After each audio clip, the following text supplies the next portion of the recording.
you want to reduce your emotional reactivity, or if you get upset when things don't go your way, or at least how you think they should go, I've got some simple rules that could do wonders for you.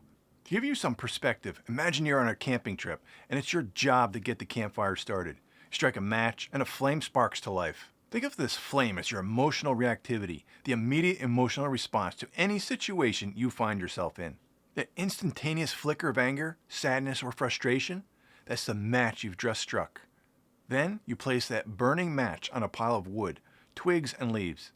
This arrangement signifies your habits, self-care routines, and problem-solving skills.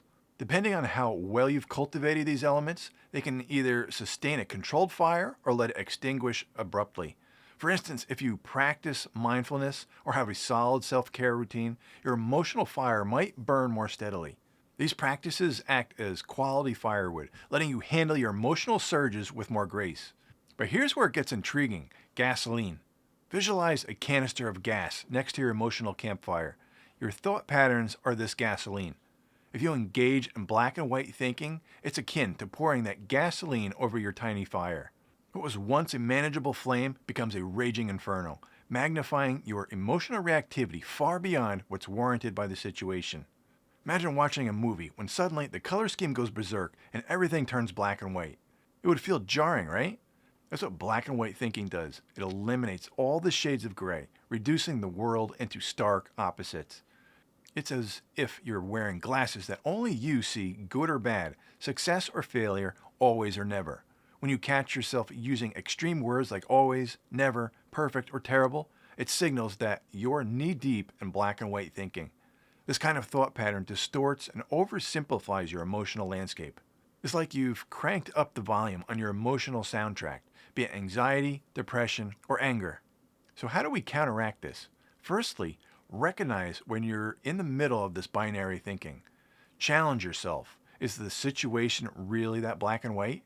More often than not, you'll discover the world is far more nuanced than your thought patterns would have you believe. Here's a personal story for illustration.